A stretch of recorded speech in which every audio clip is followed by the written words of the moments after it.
Hey everyone, welcome to our YouTube live streaming interview with Laura Nelkin. Now, if there's a little glitchy or anything like that, please bear with us. I am definitely a bit of a newbie when it comes to actually attempting to live stream Zoom interviews. So yeah, there may be a small little bit of futzing around, but hopefully not too much.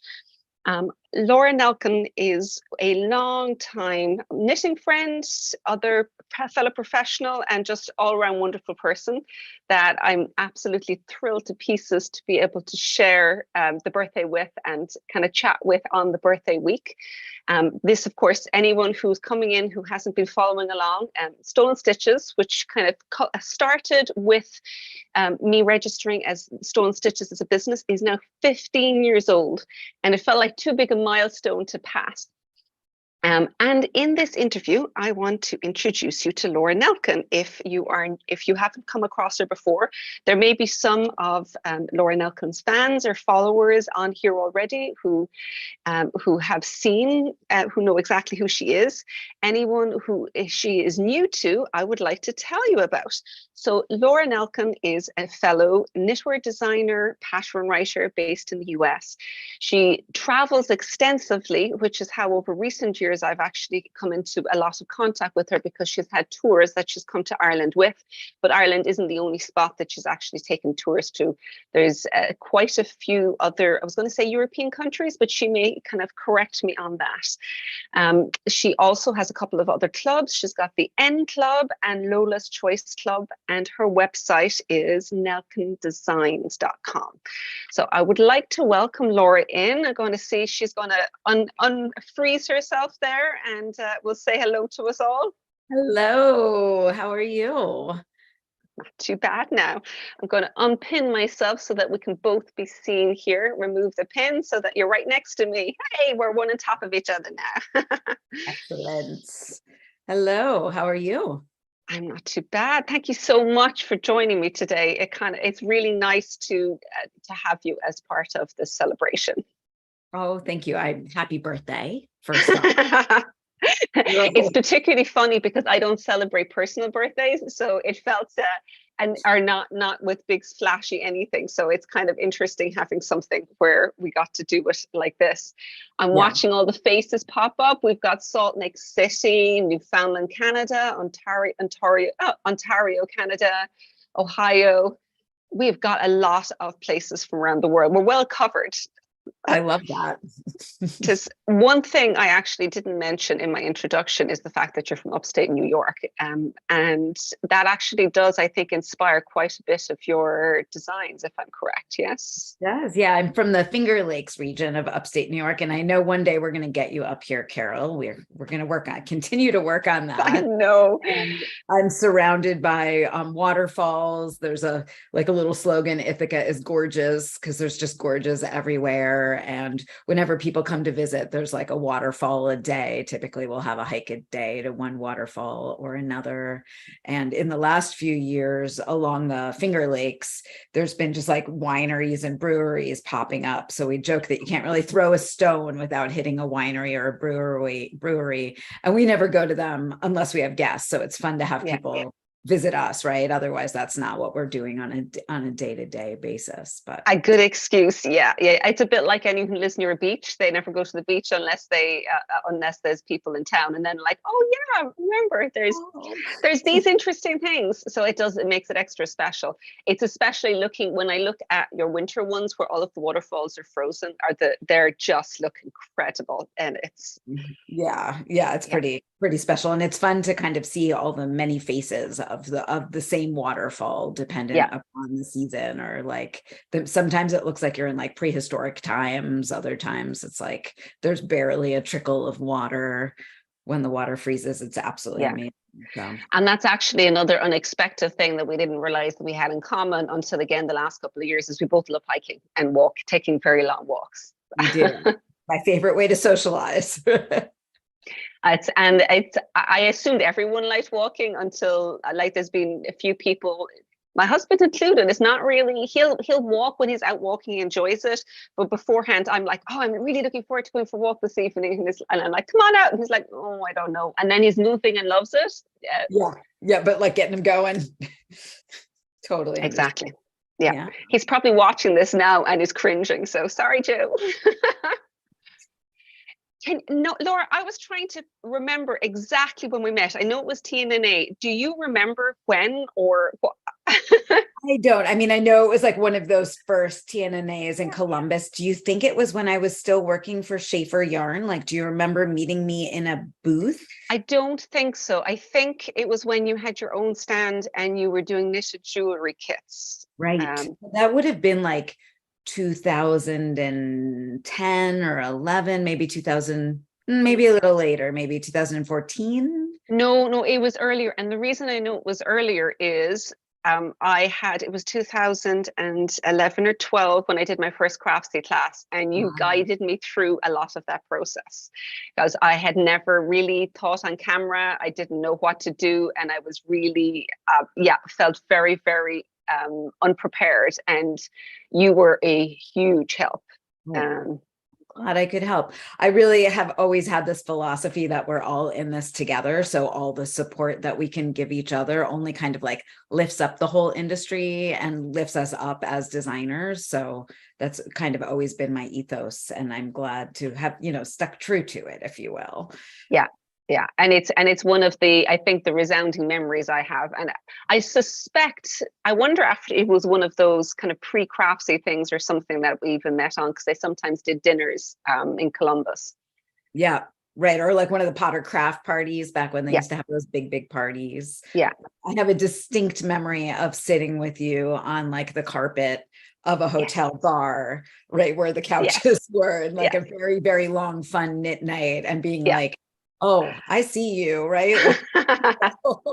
I think we've had quite a bit of in sync, because I would have the same philosophy of, if I can help somebody out, I will. And I like the idea of lifting, everyone should be raised up, as opposed to you benefit from something at the expense of someone else is completely unnecessary, And I remember you also had a very good business head on your shoulders. You thought through a lot of things I remember, because it was before I was so intrigued at the beginning with design and the idea of wholesale. And I often didn't think through the whole process. When you set your business up, was it I want to do this? Or was it I need to make an income from this. This is what I want to do, and designing as part of that? Or like, what was your general philosophy starting out? My general philosophy involves throwing pasta at the wall, Carol.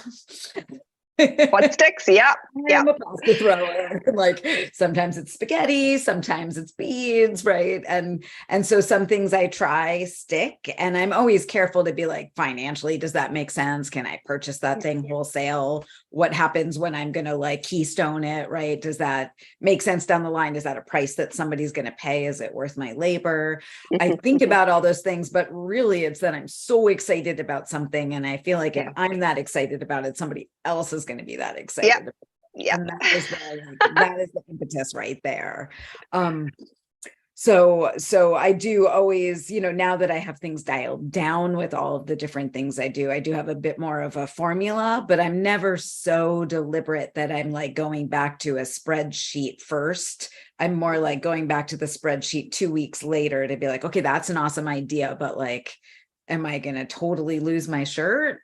Yeah. Then that doesn't make sense effort wise. Yeah.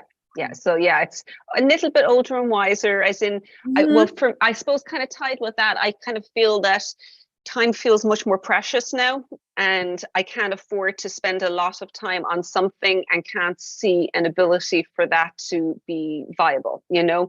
But the starting point is always still the excitement.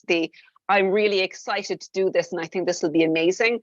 And then the rest comes afterwards. It sounds like you're probably the same thing. And then the enthusiasm really does help to bring people along with you on the journey. True that. Yeah. I think it's knowing that, right? Like, we only have so many hours in the day. I think sleep becomes more precious. Age, a little more productive, you know. I made the huge mistake yesterday of having the second cup of coffee, which I never do anymore. And I had a really fun time designing last night, is all I'm going to say. And actually with this birthday party, I've been like waking up at 4 or 5 in the morning and like, oh, I must remember to do this. I must remember to do this. And then it's either get out of bed and do it or write the list down. And if the list gets too long in my head, I'm just like, okay, that's fine. I'm just going to get up and get started on it. It doesn't normally happen, but there's been, it seems to be this week is one of those weeks. Right, where your mind is like, and it's time to get going. Yes. So can I take you way back to when you started knitting and start designing? When was that for you? Is that a while ago now as well? So I actually went to school I have kind of an interesting design journey because I went to school for apparel design and I worked in the apparel industry for a little while in Ithaca. And then I kind of, I was a weaver in college, and then I kind of went off on my own and was a production scarf weaver and was doing kind of high-end craft shows. And once I had my daughter, and we had kids at the similar ages as well, I suddenly found I couldn't be at the loom. Because if your job as a mom is to like keep your kid alive, basically, right? It's really hard to be stuck behind the loom. So I was really kind of craving something I could do that was yarn related. Like that's what really spoke to my hands. And one of my daughter's friends' moms taught me how to knit. And then I kind of just, as any true creative person does with their passion, I turned it into a business, right? I took this thing I love to do and was like, okay, that's my new thing. We're doing it all the time. Yeah. So sometimes in my family, we joke about what I'm doing next, like what the next, And I have no doubt there will be a next. There probably will. Like, there's why not, right? Or it'll probably still be yarn related, but like one slides into another.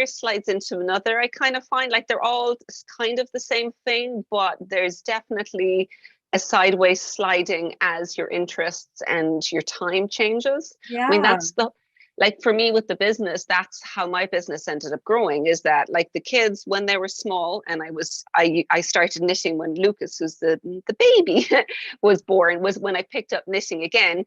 And I was just designing to start with. As he kind of moved into toddlerhood, I occasionally did some teaching, but like was close at hand. And then the yarn didn't happen till he went to secondary school. And now he's almost out the other end. And I'm like, okay, we can go big with the business. I miss having people around. I want to work with other people. That was actually part for me of growing it bigger than just me, is I like working with people. I like talking with people. And when I was just at home, my day-to-day was becoming very quiet. And I'm like, I don't see this as being my future. It's not where I want to be. So it's still a lifestyle business, even though it's bigger, because I'm like, I want a different lifestyle. Right. Like I'm switching that lifestyle, and I have, similar but different. So I love being at home. Like I love my home days. So I've always scaled my business so I can get help here, but I don't have people here every day. Like it's really important to me that like 2 or 3 days of my week are like precious days. And if I'm not getting out of a robe until noon, that is my choice, right? If I'm working in, whatever, or if I want to, kind of be out in the garden, kind of as the spirit moves me, and then come back in and work till later in the evening, I have the choice to do that. But like having to leave the house every day is not my choice. And then as you said earlier, I do a lot of traveling to teach, and also on tours with knitters. And those are like my time to leave the house. So I kind of like leave the house for bigger things, but otherwise it's intensive. Yeah. And I had always thought that would be me. So I was really surprised over the last few years how I feel like I've had a big switch in personalities or in what I'm enjoying. And it may not always stay the same. So whereas I don't think I could do the really extended several week travel you do, I think that would be more than I could handle. So it's everyone definitely to their own in relation to what works for them, I think. Yeah. I will say that the travel, though it's fun and I absolutely love it, it was easier before COVID. It's shifted since COVID. Like my responsibility and stress level, it's not quite as like, it's still fun, but it's not as relaxing for me. Like the sleep isn't as Yeah. easy. Well, particularly last summer, I think, because it was still just barely creeping out of the very intensive phase. And so it was pretty tough going. Whereas right now, I think that it's coming down a level. So I suspect it's nowhere near as intense as it had been last year. No, it's So true. Yeah. so what you're going to know better than me, rather than me kind of looking. It's like, I think she's gone to these different places. Where have the different places been that you've taken tours? So I try to choose countries that have more sheep than people. I love that philosophy. Right? Yeah, it's kind of a good philosophy. That wasn't true when I did a cruise to Alaska a few years ago. And yeah. But the thing that I little liked frozen sheep. there were like muskox. That was cool.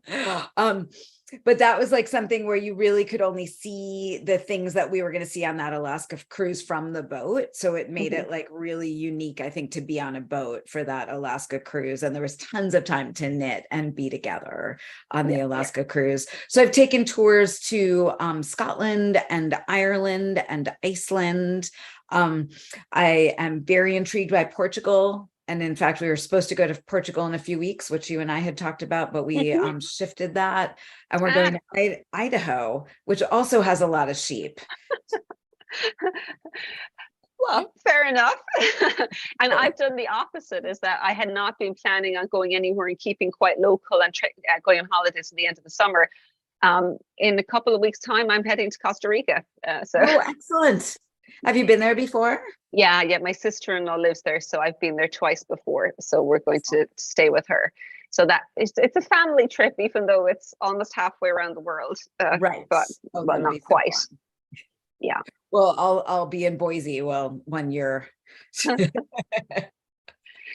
Now I'm gonna kind of go take you back again to when I did my obviously we met a little before this, but the first real memory I've got of you is in the trade show TNNA.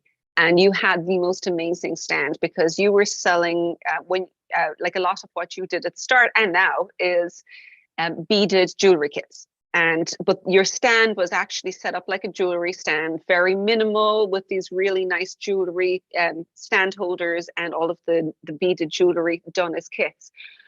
And it was the first time I think I'd actually come across beading in knitwear. And it was like, it almost takes it into something different from knitwear, because it's not something someone would think about. So was that something you experiment with yourself, or someone introduced you to it? Or what did you go, was like, I'm going to do beaded knitwear? Where did that get started? Or what was that journey?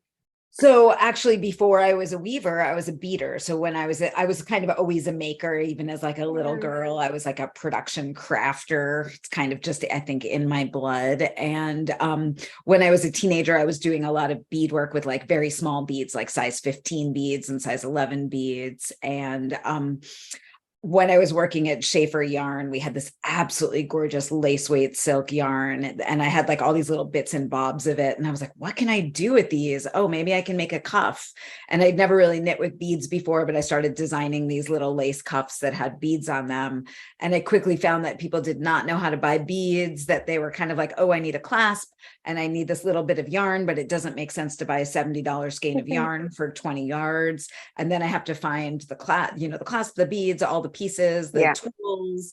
And I was like, oh, maybe I can start building kits. Like maybe that's a thing. Why don't I try a few and see if those fly? And I quickly saw, especially through the relationships that I had created while I was at Schaefer Yarn, that there really was a market for building kits, particularly for beadwork, and that it was really fun for me to do. Like designing on that small minutia scale is an absolute joy. And oftentimes what I'll tell people is what's challenging about this is it's small yarn and small needles, because they don't end up, I'm actually not wearing one right now, which is kind of silly. Shocking. But you do have beads in your top, as Nadia popped up there. Yes. You must tell us, what top is this? So this is a brand new top that is coming out in a few weeks. Pre-orders for kits are opening really, really soon. And it is called Bling Tee. Last summer, I released a tank top with beads at the top called Bling Tank. And I got a lot of feedback that people would really love a t-shirt version. It's gorgeous. You were knitting that when I met you over in Cologne in Germany a couple of months ago, weren't you? Yes, because I was finishing it for the photo shoot that was right when I got back. Yeah, it's Just gorgeous. through tech. Thank you. Yeah. And So, I like the minimal way you use beads as well, that it's not like it's part of it as opposed to being, because a lot of designers end up using them just with lace work, in which case, it's a very different kind of thing. And I know you've done it with lace work as well, but it's a totally different way of using beads. yeah. And I wish I could show you, there's a design that just released yesterday and it's up on Ravelry, but it's part of a club. So it still has like the spoiler photo on the I wish I could be showing you that right now. I have it next to me. But the way that beads are used in that was really exciting because I kind of mashed up how I use beads in one of my earlier shawl designs with a jewelry piece. And Yeah. I don't know about you, but it's always kind of fun to kind of riff off myself, like look Yep. back at previous Yep. work and be like, how could I do that differently? Or like, what would I do with that now? But I'm not always Yep. recreating the wheel the way I was. No, you're building on what you've done before. And I didn't realize how much I did that until I looked back through, like, because we did a retrospective of all the patterns for the last 15 years. So I've been really digging through my past pattern catalog. And what I've discovered is, a bit like you like unusual construction techniques, as do I. And so I realized that the bones of some of the ones I've developed now were one of my first designs, when I didn't really, like, I only half knew what I was doing. And like, oh, I'll try this and I'll try this. And it kind of worked. And I realized that I've been perfecting and working on some of these as I go through. Yeah. I had Nadia popped up there. So what are we both wearing? So we've said you, and I'm wearing Holly Blue, which is my knit along, which just launched yesterday. Actually, looking at this could be a pretty awesome one for beads as well, because there's the big yarn overs here. So if anyone is doing the knit along and would like to experiment with beads, you can take some of the tutorials that Laura has and give a shot. So if you were doing something like this, for instance, where would you be inclined to put beads? Is it over the yarn overs, or is it to the sides, or how do you decide where they go? So I'm having a hard time seeing it. Is that double-sided lace or single-sided lace? It's single-sided, but it's double yarn overs. And then, it's just a decrease in each side with the double yarn over is the way. So right, so there's a twist to the yarn over, right? So you knit and purl into the top of the yarn over in the next row. Yeah. So which means there's a twist to that yarn over. So one of the best ways to get yarns, if you're pre-stringing the beads, is if you have double-sided lace where there's lace on every row, then you have like a just one strand of yarn that you can have the beads on. In that case, because you have the twist to the yarn over, because it's double-sided lace, you may be more likely on that to put the beads on top of the decreases, so they're kind of like encapsulating the yarn overs. And what I tell people, which they don't always love to hear, is the best thing to do is to swatch the stitch. Oh, that's my favorite line ever. Yep. Oh, let's swatch. So you swatch it without any beads and you look at it and then you say to yourself, hi, I would love a bead there or there. And then you kind of try it with the bead there or there. And then you're like, it's kind of working. Try something else and try techniques until you find the one. But that might work better with placed beads. And is that a sport weight yarn? Yeah, this is Newest Sport, which I know you've used that. Yeah, that would be a little hard to get. You'd need a pretty big bead to get two. If you're placing beads, you have two strands of yarn. And when you say place bead, you mean like with a crochet hook or with the super floss or something? Okay. Yeah. I've gone looking for super floss in Ireland and I haven't found it. I must go dig into a chemist and see if they've got it, because it's not in your general grocery store. It's not. And sometimes in the UK in particular, all I've been able to find there is mint flavored, and you want the unflavored. But I have a video for that shows how to place a bead with a crochet hook, with the super floss, or just with a sewing needle and a bit of sewing thread. So you can also just go to your sewing box and make your own beading tool. Yeah, because I've got it's particularly in my head at the moment because I've been using beads for the first time in ages, and I've got an itty bitty crochet hook, but I was kind of looking around for alternatives, and I'm like, I can't find any super floss. So I'm going to have another poke and see if I can get hold of something, because you never know. Or maybe Joe is over in Florida at the moment, so perhaps he can bring some home for me and we can demonstrate. It's like, I'm just imagining his face. He was like, you want me to get what? I'm like, what? Floss that you use for dentures. It's like, is there something you're not telling me about? I got new teeth while you were gone, honey. Yeah, so we'll see. I should just send that message. No context for Yeah, him no to see. context. Yeah, keep him on his toes. That's what I Yep, say. yep. So what's coming up for you in the next year? Are you traveling anywhere? You got anything brand new coming up you want to tell us about or anything? So always working on the new, lots and lots of fun for me. Bling Tea is the newest thing coming out. So the pattern's going to launch mid-June and kits are launching very, very soon for that. I think this weekend we have everything almost together. I have a cruise that I'm doing with a group in August that leaves out of Amsterdam and then goes to Ooh. Norway and Iceland and Shetland and then back to Amsterdam. So it's kind of like all knitting ports, ultimate knitting tour.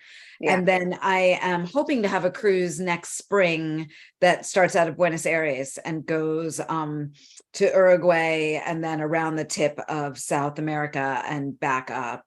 And I'm fingers crossed that's coming together. I'm waiting to hear back from the cruise line if we got the room. So That's what good. I do on cruises is I make sure we have like a dedicated knitting room every night. So we have like a knit night every night. It's an awful lot of fun. That sounds like a really good idea. And what I like about a cruise is you get onto the boat, you unpack your bags and you're there. And then we do day trips. Yeah. But we kind and of you don't get seasick.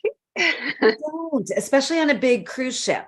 So big boats don't really get me. A ferry, on the other hand, like a ferry to the Shetland Islands, that is not my stomach's favorite thing to do. Yeah. Yeah. And I suppose a lot of them is particularly they're going to be in quiet. They're not in open seas either. Right. So Exactly. Well, I think the ultimate knitting cruise that we're doing is open seas, because when we go from Norway to Iceland, that's the North Sea, but there's stabilizers. Yeah. And ginger candy. We're fine. Because I should actually say out to people, I've got the YouTube comments are kind of sitting up over on the side over here. So if anybody has a question they want to ask Laura or ask me, just pop them up there. There is a little bit of a lag, but we'll get to them. So just stick them into the comments there, and I'm kind of keeping my eye to the side so I will not miss anything. So we've gone past so we've got what went through when we first met and what I first remember you for the beading. And the other thing that we touched on was Craftsy. So how did Craftsy start for you originally? Well, first of all, anyone who hasn't come across Craftsy, it's an online learning platform that has gone through a couple of sales, but it's still out there. And it was really one of the first ones that sold online knitting workshops. Initially, they were just one-off, what they call now a la carte, where you can just buy the class and you owned it and you could view it on there. They've now got it like a streaming service like Netflix or Prime or something like that. But it was where I definitely cut my teeth in terms of online learning. And I don't, maybe it's the same for you. So you maybe let us know how you got started with Craftsy and your experience with that. Well, I mean, I worked with Craftsy for a very long time. As I like to say, we've had a few daddies in the last few years, right? Like as it's sold, I'm like, who's this new daddy? I don't know how I feel about that, right? So I originally started working with Craftsy. I just left Schaefer and had gone out on my own. And I was, messing around on Twitter one day, like back when I used to do the Twitter thing. And Stephanie Chappelle had posted and said, does anybody want to teach a knitting with beads class on You're like, thing I'm working on? And I was like, well, I do that, just like I'm looking for experiences. I was pretty new in the field or in the industry. And so I messaged her and we started chatting, and they actually had me start with a kind of more basic lace class because they realized that they really should have a lace class before they had a knitting with beads as a little more niche than knitting lace. Yeah. And I ended up doing 7 classes with them over time. And that first class I did with them, Mastering Lace Shawls, I had never done an online class before. That class was something like 8 hours recorded. It was insane. Like if you take that class and it's still out there and available, you literally knit almost every stitch of 2 shawls with me. It's crazy. Yeah, mine was the same for the Celtic cables. Yeah. And then they got, by the end, that last class I did with them was like an hour and 10 or 11 minutes. Yeah, because when they came in, they're like, okay, we've discovered nobody watches past 20 minutes. So we're just doing 20-minute lessons. And so it was short.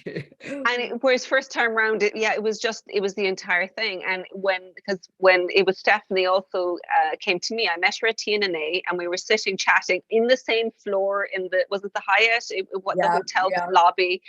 And we were talking about kids, and I was saying that I had just launched Contemporary Irish Knits. And we didn't talk business, but it was obviously I was in her head, and a few months later she contacted me and said, hey, would you be interested in doing a class on cables, a cable cardigan? I'm like, sure.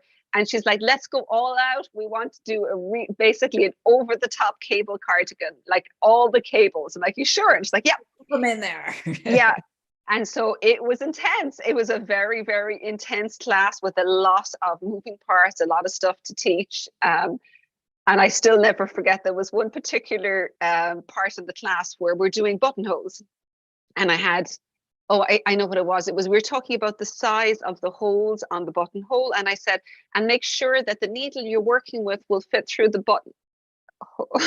And the needle wouldn't fit through, and I'm like, can't believe I did that. All right, we basically should have had a blooper reel. Yeah, definitely a few of those, right? Yeah. But yeah, I really just learned what I was doing as I did it. So then when you asked me for advice, I was like, well, I just did a class. Here's what I learned. I really was very organized with step outs so I could pull things and tried not to waste the camera people's time too much, like setting up for the next thing. Certainly had my own bloopers where I was like, I said right and I meant left, which is hard. And now I have videos now, which I can talk about in a bit, but the videos I have now, my husband edits for me. And when I watch them finally before we hit publish, sometimes I'll be like, crap, Max, I said left and I meant right. And then I'll go find in the video where I'm supposed to say the right word, like where I said right, and be like, okay, paste, at the 23-minute, 14-second mark over to that spot, and maybe be on my hands instead of my mouth so they don't see my mouth left when I'm saying right. Yeah, I've got that. And my one is make one right and make one left. I'll say the wrong thing. And I'm doing it and nobody will see it for ages. And then somebody will come in and go, by the way, you said you've listed it as make one right, doing it this way. You're coming in from this side. I'm like, yeah, that's wrong. Sorry. Yeah. And it's hard to edit video after the fact. Like it's hard to when something's up, particularly if it's up on YouTube, it's really hard to like take it down and republish. So and you don't just had somebody say, you say knit in the pattern, but I swear you're doing the slippy maneuver and I don't understand because you don't do it like that again. And I was like, where am I doing that in the video? And then I went and looked and I realized that I had just not knit the stitch all the way. So it looks like I'm slipping something because I was just like fixing the stitch on my needles. And so I learned I have to be really precise or say when I'm like, oh, I missed that stitch. Let me fix that, I have a tendency as well of, I'm just going to knit really quickly through this. And people are like, you're going too fast. And like, but there's nothing to see. I just want to get over to this stitch. This is not Slow Irish Knitting Channel. So when you started with Craftsy, what kind of things did you find hardest? Like when you actually did begin doing the teaching on camera, what stuff was a challenge for you, if you could remember? Or did it just all come to you easily? Well, no, I think the hardest part for me was that I'm not a morning person. So like having to be like up and at 'em and then on camera and working all day. And I'm much more like I really brighten as the day progresses. People who've traveled with me have seen it happen. I just blossom into myself right around 5 or 6, so that was challenging, like kind of having to wake up really early so that like the puffy was gone and I was, my voice was sounding good. I remember like realizing I had to talk in my hotel room before I like got into the car with people. Otherwise, like, you know how it is, if you're alone in a hotel room, you're not saying a word. And I was like, oh, I've got to be like warmed up and ready to go. But I'm pretty organized and I love a spreadsheet. So in terms of like being ready for everything, I was pretty organized and on it in terms of step outs. And then I was just like rehearsing the night before for the next day. And now that we shoot videos at home, it's such valuable skill to have done that because my workflow is almost the same actually.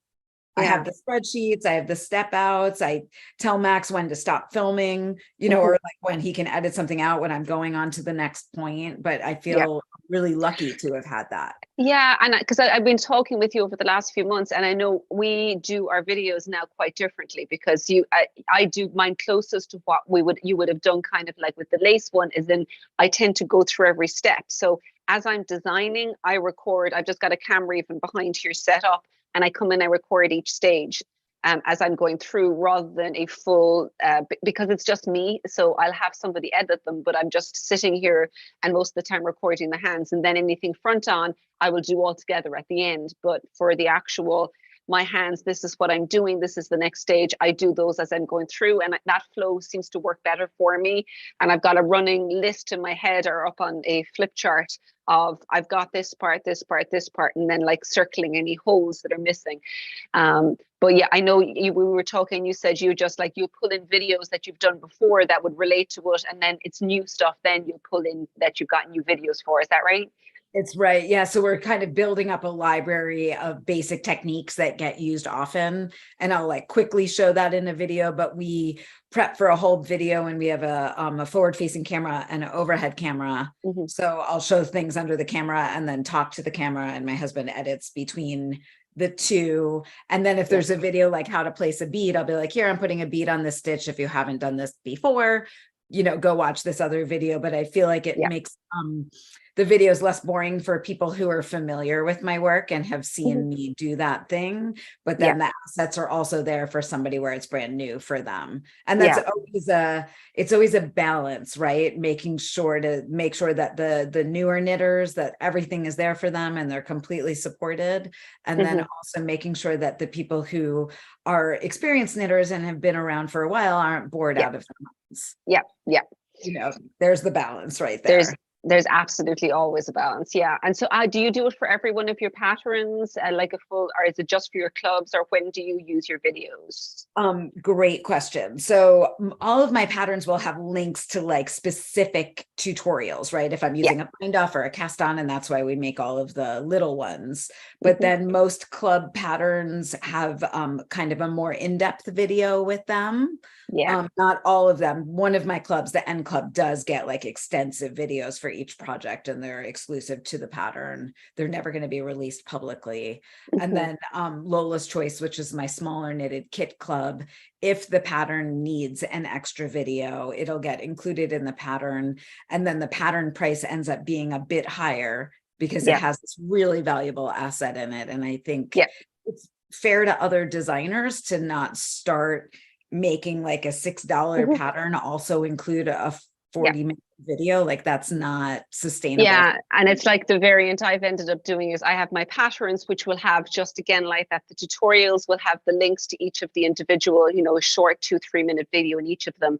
And then I've started doing the workshops. If someone wants extra, here's a workshop going through the pattern, but it's sold as a separate thing with a discount code in the pattern. So again, exactly like you said, that if the expectation is put up there that like a full workshop becomes the same price as a pattern, the bar is set so high for newer designers actually coming in and trying to enter it, and it becomes unviable, It's unsustainable for all of us, I think.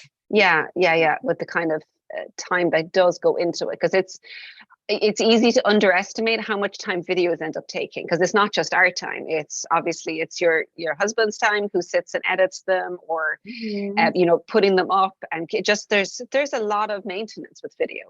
Yeah, certainly. Yeah. And so the way that you shoot video, I find it like it's so fun for me to talk about work with you, because we do the same thing and yet we do it so differently. So since I really, my nails are kind of semi-done right now, I can hold them back because they're trashed because I've been gardening. But if I had to like stop and video something, my nails more often than not look horrible. So, part of my thing, mine are never done, but they are clean. They're very clean, right? But like, because I don't know, I'm hard on my hands. I'm doing I'm out a lot. So I'll like do a bit cleanup to be able to shoot a video. But if I was constantly like, okay, I'm at the underarm graft, I need to video that, I wouldn't get any knitting done, because I'd like be on hold till I felt like you know, not gardening basically, or not baking. It's yeah, and I find that easy because I would find it intimidating, the idea of everything having to be done at the end, because I do that with for the Celtic Knits clubs, or ones where there's another designer working on it. And then it's like an extended swatch. I'll say, okay, how much can I get through? If I do this much, I'll show all of the techniques. And then I won't knit obviously the entire thing. And just, it's like these little elongated swatches that give all of the things people need to see. So I do not quite the same as you, but a little variant on that. I do end up with a lot of cat tears on my hands though, because I think she will be eternally a kitten, because she's now 18 months old, but she's still a complete kitten. Like, I brought home today, I'm in the studio now, but I was home this morning, and I brought a bag of Knitwear yarn that was in a paper bag carrier on the table in the hall, that because I was like, I'm going to take some photos, I'm going to do some mobbing in the garden with this, and I left it there and very foolishly forgot about it. Ooh. And my mother came up and walked in. I was talking with her, and I looked down, and stretched across the dog bed is the kitten, and she's got her arms cradled around a sprawled open skein of Nua, looking completely innocent, but it's my Nua in her arms. She's like, I love you, Mom, I love your yarn. She was literally like this, so I lifted her up, and like my mother had to coax the Nua out, and she's like hanging on to it like this. But she's a bit bonkers, yeah. So we call her the demon kitten. So she will forever be the demon kitten. Yeah. Somehow one of my cats, the one who was a kitten the most recently, he lives mostly outside now, but when he was a kitten, the only yarn he loved was Jill Draper's yarn, I think, because it was like the sheepiest yarn that I had. And like, that was the yarn he'd get on a counter, and I would like find it somewhere, and he was more like stashing it, like his favorite sheep he was going to keep forever. You know? We've discovered Cumulus. If you've used fibre space Cumulus, I love that yarn. That is like catnip. Like, she'll dig through a bag to find Cumulus, and will like do cartoon cat, like dragging it in circles around the chairs till you can get it. It's just Cumulus normally. So the new is a new one, unfortunately. I'm making sure to wave Cecily is saying she needs to check out Laura's cruise next spring. She'll be in Sweden. Well, you know where to find her. I want to make sure I was going to say lauralelkin.com, but it's nelkindesigns.com. Nelkindesigns.com. Yeah. And you have your information on your travels and stuff on your website as well. And I would say the best thing for people to do is sign up for my mailing list, because that way you're not, you know, at the whim of any algorithm like Facebook, Instagram, YouTube, whatever. Absolutely. I send out an email about once a week with whatever I have to share. I am doing something interesting right now. I'd never done kind of like a survey of people who knit my designs or follow me, to be like, what are you into? So I have a survey going right now, and it's been fun to hear from people and get an idea of like where they see me the most, or what they, you know, if they like. Is there any surprises coming back in from that you're seeing that you go, oh, I didn't know that, or any trends that that surprised you? Well, you know, Carol, we always hear the negative more than the positive. So there's like a lot of really fabulous positive responses, and then one person said that she thinks beads are disgusting. Disgusting, that's a bit extreme. I cannot let go of that, so I'm like a little stuck on that one comment right now. So I want to know is, why exactly are you following me? I'm like 90% beads here. Say I'm 66% beads, 33% not beaded designs, but like it just cracked me up.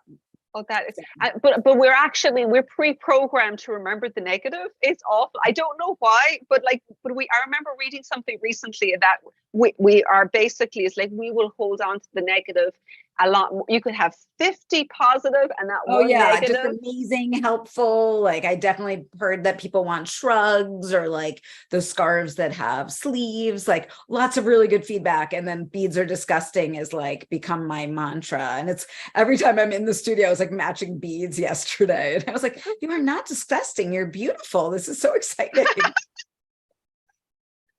Oh, that's really funny. So fun Oh, stuff I've been doing lately is kind of incorporating more the beadwork techniques I learned when I was a teenager into like my knitting design. So like kind of going back to peyote stitch and like really beading techniques that are not knitting techniques, and then mm, finding ways of incorporating those pieces with my knitting. And that's been really fun to do. And it yeah. also means I have something new to teach. Yeah, Right. yeah, and it's just a bit like I was even thinking earlier on, the idea of taking something that you remember working on and just looking at it with a fresh set of eyes and from a different direction. And I've even from when I was I went to art college for a year, but I did a lot of textile design. And one of the things that I ended up doing that year also was doing a lot of murals at home, and I ended up tending towards very kind of intertwiny vines and things like that, drawing a lot of those. And when I look at particularly something like the Portulaca cardigan, where I'm doing cable works, they're the cables I'm drawn towards, is that very sinewy, twisty cables. And I realized that there's an aesthetic that I just keep going back to, you know? Right. That kind of undulating, like where you can see the movement. Yeah. Yeah, yeah. And again, and also obviously weird construction techniques where I'm like, okay, it's a little bit different, but it makes sense and it gives you a good finished product. Right. I, But it keeps people on their toes. I think we both have that with that modular style of like what's happening here, and then it's a sweater.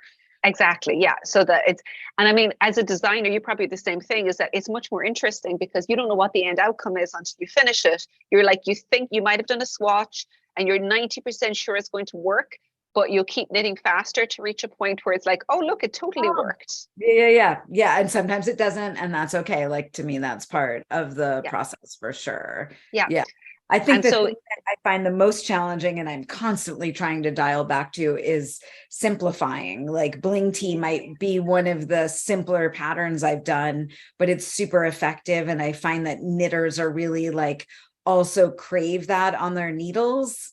mhm. Right. Like the thing I'm doing right now, I was like, oh, I'll grab this and I'll knit on it while I'm chatting with Carol. But in fact, I need to count stitches. And so I keep looking at it and I'm like, I can't knit because I can't count and chat. And I think having some easier projects as well. So I'm Yeah. always trying to like dial it back on some things. Like someone might just want to pick up their needles and knit and not think about every single stitch and what's happening. And then Yeah. others want to think about every stitch. We want Mhm. something that's like that all mind encompassing. Yeah, and for us as well. And I've ended up at different clubs for that reason. So it does it for me. So like often with the cable ones, I will tend to like it'll start with slightly simpler ones and it works up to a bit more complex wraps or cardigans.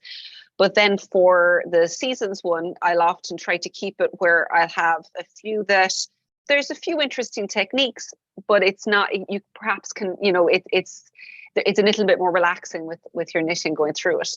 But I remember somebody also saying the idea that what you take out is as important as what you leave in. And I've always keep that in the back of my head, that it's not about putting more in, but No, most of the it's about time. subtracting. Yeah. Yeah. Yeah. Yeah. And just kind of saying, what's the key design element here? What's most important? If I take this other stuff out, does this become more important? Right. Um, Right.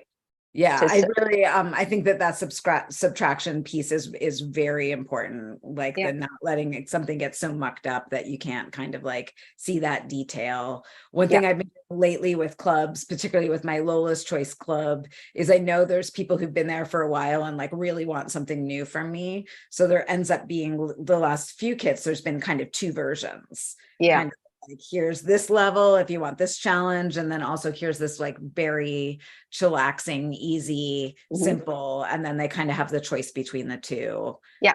And it might depend on like it not necessarily knitting skill, but where am I going to take this with me? Am I going to be traveling and What's I going have on to? in life? Yeah, Yeah, yeah. Or exactly. what's going to look great with my wardrobe? Like I already Yeah. have a super lacy, elaborate thing. I just need like something that's throw it on and simple.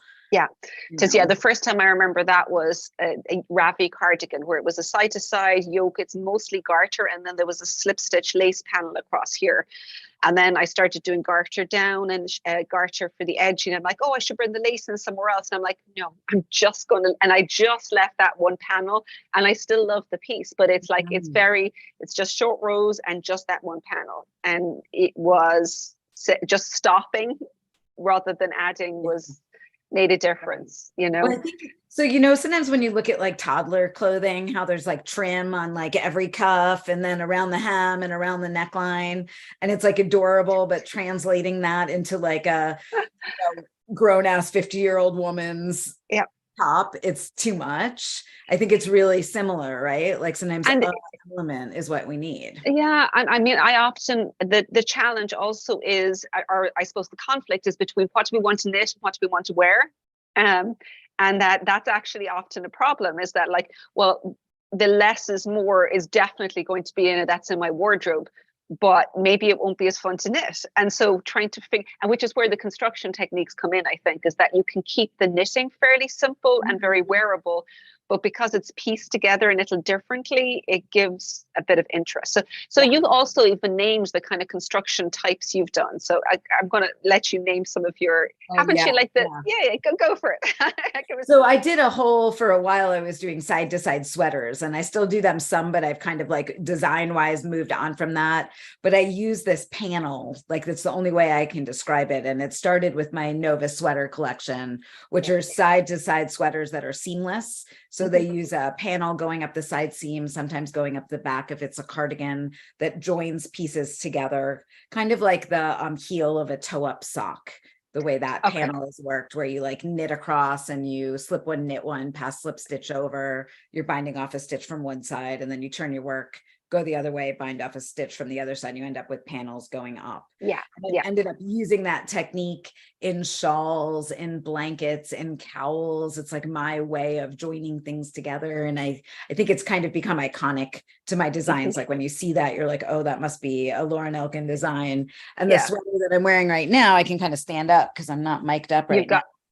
You've got one of them up the side as well. Yeah. Yeah, you can totally see it. Actually. So it's great. Because I was like, all of my sweaters have this kind of side panel, but this one, there's a turned hem, and then you, after you work 2 turned hems flat, you join into the round. And I was like, okay, well, when we join into the round, I'm just gonna slap some purl columns in there to simulate the side panel, because it's actually worked in the round all the way up, which is really relaxing and fun. But I was like, oh, without that one, it didn't feel like you. It didn't feel like me. And actually what those purl stitches do is just create this little bit of like waist shaping and fun, like just like this little highlight right there. I must read out this comment. There's one from Wendy where she said, I appreciate your beads are disgusting comment. A knitwear designer once said in a workshop at Vogue Knitting that he thought variegate yarn is like vomit. For that one, like clown barf, right? And that's all Wendy could hear from then on. I do think that variegated yarn, there's times to know when to work with it and what. And there are times where if it's too variegated and it's in a complicated design, kind of everything is lost, and what a waste. Yeah, and nothing, it doesn't enhance anything. Like I actually, the times I end up liking variegated yarn is if it's done with the solid, where you've got it like as a, maybe panels of each, or if it's one is done where you've got slip stitch with one running through. I particularly are also speckled is the same, like with, when you've got, which is kind of particularly highly speckled or highly variegated, that you have to be very careful when using them for sure. They can be easy to overdo it. Yeah, especially if you have lace or something else going on. Like I've learned with beads that staying very, very like subtly hand dyed is the way for the beads to still show up. But if this yarn had like lots of variegation going on in it, the beads would be totally lost. Yeah, they'd like looking like the bits of color. Yeah, but yet it's still like it's by having it hand dyed, it adds a little bit of depth to the yarn still, because if you would a tweed yarn, the beads aren't just going, it's going to be wrong. Yeah. No, the hand dye still gives this variegation. It's not flat, right? Like you could do it with something flat, but it's much more interesting with just like that little bit of subtle shading. Yeah, for sure. I had a very carefully curated list down here, and I'm wondering, like, did I ask any of the questions? I mean, the funny thing is we actually did, like in a roundabout way. I think we've actually talked most of the things. One of the ones I had down here, we were going more businessy and kind of talking about the yarn industry and community and how much it's changed over the last several years. Because there's just been enormous changes. And so like how much, well, obviously for us from a Craftsy point of view, COVID changed a lot of stuff. Yes. TNA, which was a big yarn show in the US, once COVID hit, it went bankrupt. I know it's kind of changing a little bit, kind of popping up. But how did these impact you, or what's the biggest changes that have really had an impact on? So when you first met me, I was doing wholesale a fair amount, and I was it was thriving, but the amount that I had to work to like earn a similar my goal amount of income wasn't totally balancing out. And I found that I kind of like flooded the market in a way that like the shops weren't really knowing how to like merchandise or teach the kits, right? And I ended up, I think after the TNNA I did in DC, I decided that continuing to focus towards wholesale just didn't kind of like fit my goal for the future. And I switched from that to leaning into clubs, basically like, okay, go more towards retail with clubs as my goal for that. And then, you know, as COVID hit, I think the biggest thing for us was the loss of travel, because I was doing so much travel to teach and then travel with groups. And that's when we really got videos going at home, because I was like, I just want to be able to make video I don't cringe when I watch it afterwards. Like my ultimate goal is to be able to like watch myself and like laugh and be abused by myself, not be like, oh, that's so, I can't even. And like we hadn't really been talking to each other at that stage, but we both ended up down the same path anyway, really. I suppose I suspect, I do think that starting with Craftsy meant that it really gave us a good start with that and the grounding. It felt like a training program to learn how to put it together. Exactly. I think we were very lucky to have experienced that. And then, you know, the TNNA, which was the wholesale show, kind of dissolved. I got to see you this year in April at H&H, which is the industry yarn show it was in Germany. And that was, in the end, was great for me. I've a lot of what I'm working on right now is from things that I discovered there. Fantastic. So I was glad I went. It was a little bit of a whirlwind, but really inspiring. And there is one in the US in June, a wholesale show for H&H. That's right. I just can't make it to that one. So I'm very glad. That you got to go over to Germany. And I know that it started off smaller, but I would imagine this year is going to be a lot bigger. I think the US one as it's growing. I think next year I'll make sure I don't book a gig the same weekend. That was me not realizing what I was doing. When is that on? Is that in June again, or? I think it's like June 19th, 20th, and I'll be teaching. I'll be camping in Maine with Knitwear from Portland, Maine. So there's like a kind of camping. And I'll be in Costa Rica. So, you know, I was asking you because it's like, I wonder if there's any way I can make a detour on the way back. Like, no, timing doesn't work out. There was more time turners. No, there was a question that came in from Aaron Accessories. She was asking if we wondered if you were ever surprised by which pattern is a hit or which ones weren't. Good question. Yeah, I think I've had a few where I thought they were going to be hits and they weren't. And then I've had a few where they were and I was surprised. And the ones I was surprised by are always the simple ones. They're always the ones where I'm like, that's not anything like that special, but I think they're so fun to knit that they really resonate, right? And that's been my reminder to try to like balance out the more advanced with the like a little more accessible design. And I would imagine as well that you're somewhat removed as well by having clubs, because it's not as dependent on this one has to be a hit, because the clubs are more all-encompassing experience, right? Well, and you know, from designing for clubs, you're looking at the big picture. You're like, if I did, you know, hat, cowl, scarf, right? Like if it's an accessory club, we know like there's only so many accessories out there. Well, I know that, you know, Lola, it's your alter ego is keeps pushing for that knit a thong, right? She does. And during COVID, she did totally do. She knit a thong with beads that was like available for a day. So just in case anyone wondering who Laura is, just think of knit a thong and, you know, Laura will come to me. So to explain that for people who are watching who don't know me, I have an alter ego, Lola, who's like a little bit spicier. She's a little bit more fun. When I make mistakes, it's her fault. Like everyone should have an alter ego. Nothing to do with Laura. at No, all. no, totally. I'm impeccable and beyond reproach. That's what I say. So Lola has a big joke about always knitting thongs, because oftentimes when you're like starting a scarf or a cowl or a shawl, they just seem to look like a thong for a little while, and they're never. Sorry, in Irish it would be a tong, right? Not a thong. But no, Or thong is northern, fine. yeah, Yeah. yeah. Thong. And it never is, but it's just become this joke that like won't die, It's a good, it's a good one. fine. And it probably pulls people in because they're kind of wondering, it's like, what's she talking about? So they have to Yeah. dig, find it where it is. I've just realized I could probably stay here for like another hour, but I know you need to go on. You've got interview after interview. I do have a second. I thank you so much for joining me. Now we had said we're having giveaways. The giveaway is going to be in the question that I'm putting up now. So if you put a comments, we're pulling the answers from the comments. So the question is, what do you like to knit? So just pop it up in the comments, and we're going to have several prizes. We're going to have 2 digital books that we'll give away. We'll have 2 teachable workshops, and we're going to have a shawl kit. So lots and lots of giveaways. So just pop the comments in, and they'll be open for 24 hours. And tomorrow evening, I will pick the winner. And thank you again, Laura. It was an absolute